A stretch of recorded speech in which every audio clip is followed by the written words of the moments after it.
Почему вы решили не менять ориентацию, как это сделали миллионы ваших собратьев? 2010 год. Люди изобретают селфи-палку. 2025 год. Благодаря науке стало возможным рождение ребенка-мужчины от мужчины. По всему миру проносится цунами односторонних браков. 2030 год. Мужчины начинают массово вымирать. 2035 год. Ученые из Италии выявили внеземное происхождение современных женщин. 2040 год. Американские ученые выяснили, что из-за современных женщин мужчины толстеют и теряют в среднем 30 лет своей жизни. Данные открытия повлияли на мужчин по всему миру. Мужчины начинают бояться женщин. 2045 год. Мир потерял 1 миллиард мужчин по всей Земле. Чтобы сохранить себе жизнь, мужчины стали полностью отказываться от женщин. Пытаясь бороться с социальной катастрофой, правительства всех стран начинают показывать мотивирующую на отношения с женщинами рекламу. Но мужчин уже было не остановить. 2050 год. Проходит слух, что тайное общество разработало и применило биологическую гомо-бомбу, усугубившую и так не очень крепкое положение мужчин по всему свету. На Земле остался лишь один парень, который по-прежнему любит и не боится женщин. Почему он единственный из всех сумел сохранить свои предпочтения и остался жив, для мира остается тайной. Почему вы решили не менять ориентацию, как это сделали миллионы ваших собратьев? Но мне это не нужно просто. Но другим мужчинам это было тоже не весть как интересно, но они же нашли какие-то аргументы. А я таких не нашел. Может быть, вы просто чего-то не знаете, что знают они? Ну ты посмотри на себя. На свои прекрасные глаза, на свои губы вишенки, и на ушки эльфийские, и вообще все в целом. Ты прекрасна. Зачем мне что-то менять? Спасибо. Очень приятно слышать комплименты от противоположного пола. This is your last sunrise. Better hide man, better hide man, better hide man. I'm unbearably alive. Better hide man, better hide man, better hide man. I'm unbearably alive. Я родилась в мире, где уже нет настоящих мужчин. Мужчин, которые хотят быть женщинами. Я живу в мире, где безграничное множество красивых, прекрасных, беззаботных женщин. Но в их сердцах таится грусть. Грусть по нормальным мужчинам. Для меня это совершенно нормально полагаться только на себя и ничего не чувствовать к мужчинам. Если честно, я вообще не уверена, что нормальные мужики когда-нибудь существовали. Я что-то слышала про последнего парня на земле. Но я считаю, что это какая-то утка. Не сказала бы, что очень люблю женщин, но в принципе мне нормально живется. С нынешними парнями не общаюсь.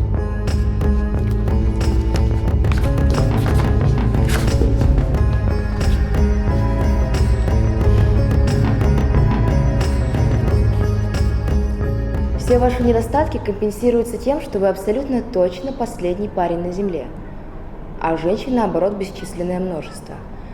Скажите, вам тяжело жить с такой ответственностью? Вы ведь понимаете, какой у вас огромный выбор? Это очень сложно. Раньше было проще. Раньше я встречался с одной девушкой, с двумя, с тремя. Сразу? Иногда сразу, иногда нет. Делал, что хотел. Я вообще не парился. Я голову мог месяцами не мыть. И я думал, да у меня бесконечное количество вариантов. Запасной вариант мой, весь мир. Все женские недостатки сразу отметались. Женские усы, лень. Пока, думал я. Вот, пока. Сейчас я уже так не думаю, потому что тогда у меня появилось в душе какое-то растущее чувство, вот этот блуд вечный, какое-то странное ощущение, я перестал радоваться, я стал каким-то овощем. К чему это все? Ну так, в общем, жить нельзя, так жить нельзя, гниль какая-то появляется в сердце, надо с этим что-то делать, подумал я. Вы все еще пытаетесь найти ту единственную? Хочется верить. Этого весьма лаконичного ответа хватит, чтобы обнадежить бесчисленное множество женских голодных сердец.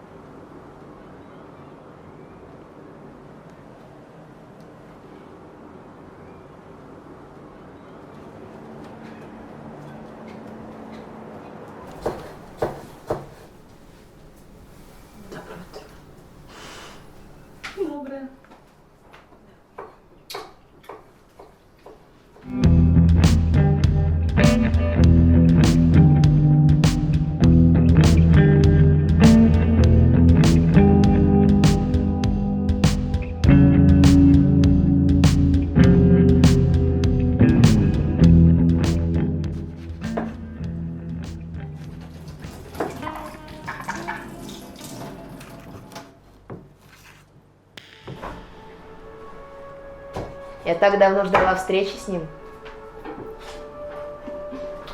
Ты что, влюбилась в него уже заранее, в твоего парня своего последнего? Да нет. Не влюбилась. Да просто даже то, что он самый последний парень на Земле, не делает же его для меня автоматически желанным. Правильно. И вообще, этот мужчина роскошный не вызывает у меня никакого доверия. Мне кажется, он хороший. Послушай, я не хочу, чтобы ты попала в дешевую ловушку этого последнего парня на Земле.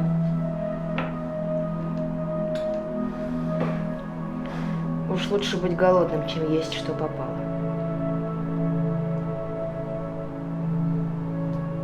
Да, ты права. Вот и соответствуй своим словам. Кто-то любит пиво больше, чем свою женщину, а кто-то любит фотографировать себя больше, чем свою женщину. И мало кто понимает, что желание их женщин – это самое главное, что есть в этом мире вообще. Именно в этом я вижу корень всех проблем, а не вот гомо-бомба, про которую вы говорите. Ваша точка зрения, безусловно, очень интересна, но не совсем оригинальна. А я не стремился. Пойдем лучше крем-суп поедим. С брокколи? Виси, а в догои голуби. Тачану, тачани, тач, а в дахава ганюрива, мимурчими тасили, дои, виси, а в догои голуби, сия, аргала, Селфи-палка подчеркивает человеческое одиночество. Люди становятся более самостоятельными, и вот уже мужчинам не нужны женщины. Да ты поэт.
Я много о тебе слышала, но представляла тебя другим.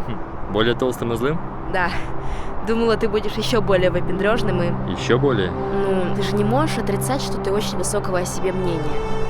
И иногда загоняешь всякую философскую ерунду. Но, в принципе, это в рамках разумного и выглядит очень даже ничего.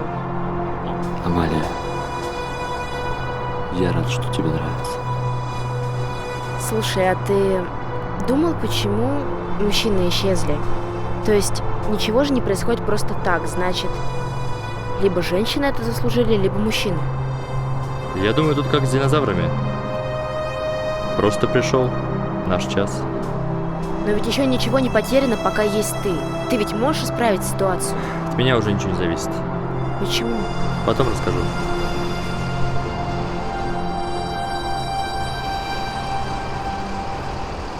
I'm running on the moon. You can join me.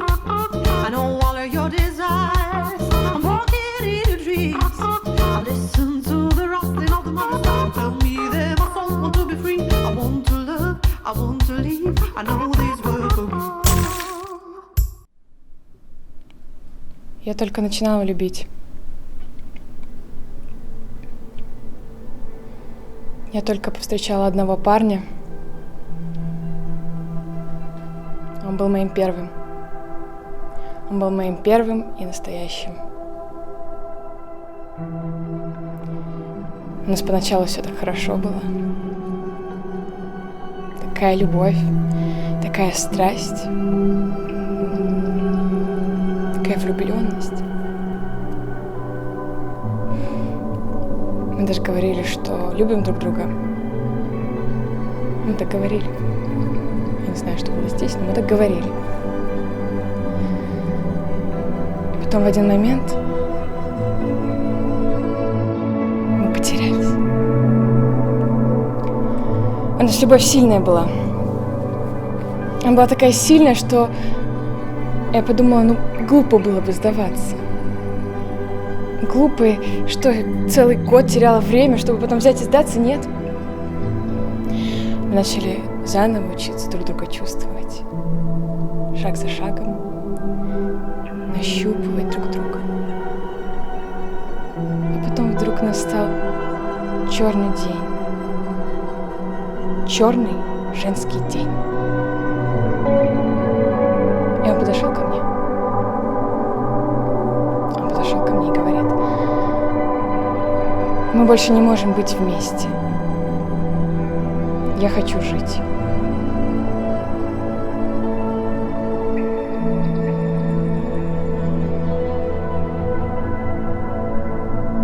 Он хочет жить.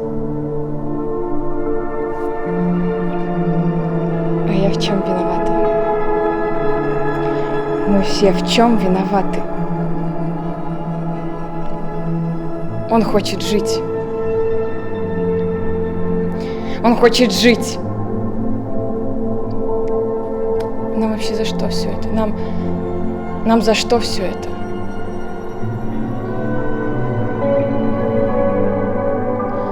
Он был моим первым, настоящим и единственным.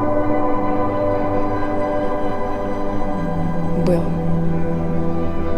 моим первым, настоящим и единственным.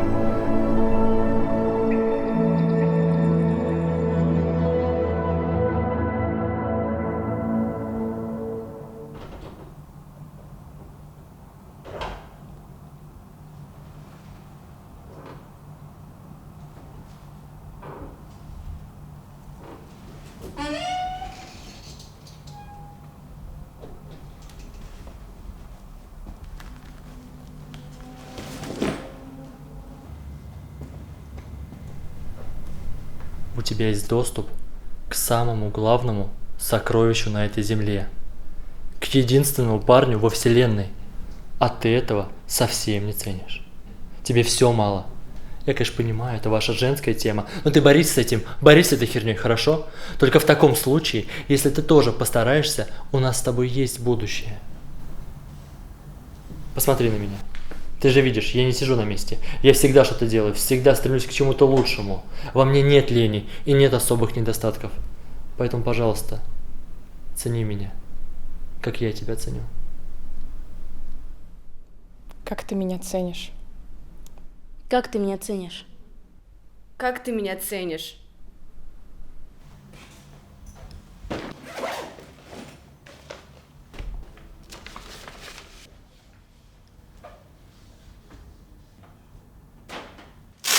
Многим мужчинам нужен был лишь повод.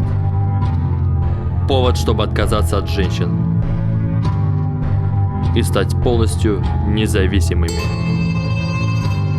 Независимыми от женского давления. Они давно таили обиду на женщин. И вот совершилась свобода. На удивление, в нашем видимом патриархальном мире нашлось бесчисленное множество угнетенных мужчин. Угнетенных, недовольных и неблагодарных мужчин.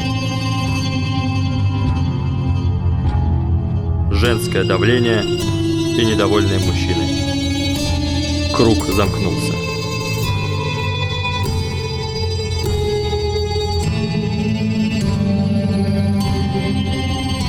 Кто же будет ценить друг друга? У тебя есть доступ к самому главному сокровищу на этой земле. К последнему парню во вселенной. А ты этого совсем не ценишь. Тебе все мало. Я, конечно, понимаю, это ваша женская тема, но ты борись с этим, борись с этой херней, хорошо? Только в таком случае, если ты тоже постараешься, у нас с тобой есть будущее. Просто посмотри на меня. Ты же видишь, я не сижу на месте. Я всегда что-то делаю, всегда к чему-то стремлюсь. Во мне нет лени и нет особых недостатков. Поэтому прошу тебя, цени меня, как я тебя ценю.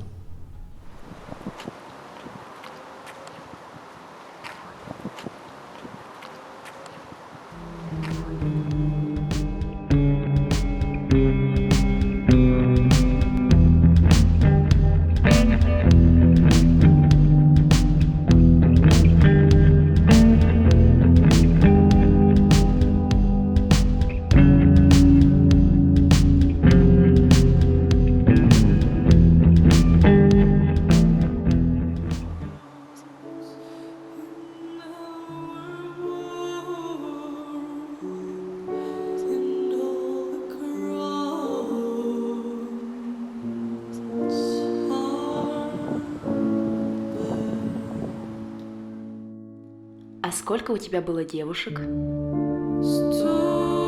не важно. А я тебе никого не напоминаю? Ты нет. И это волшебное чувство. Давай всегда будем вместе. Подожди.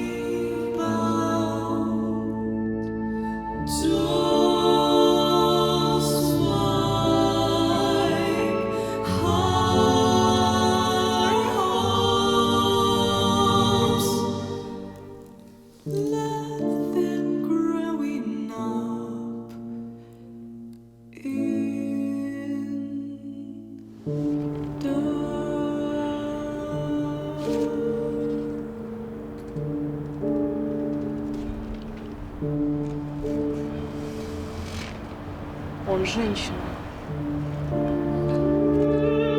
Да, я женщина. Точнее, я был ей довольно долгое время. Я был некрасивой женщиной и страдал. И вот однажды я подумал, зачем мне все это? И решил сделать операцию. Я очень тщательно подобрал каждый компонент. И вот я здесь перед тобой, идеальный. Потому что каждый компонент подобран женщиной.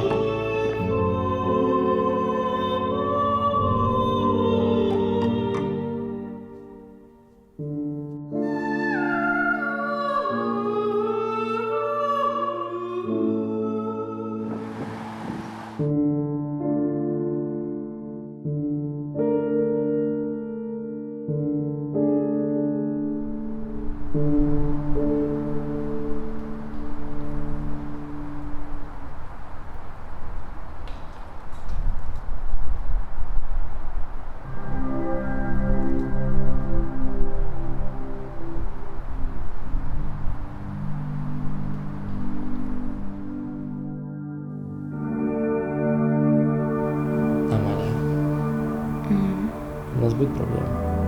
Я думаю, что у нас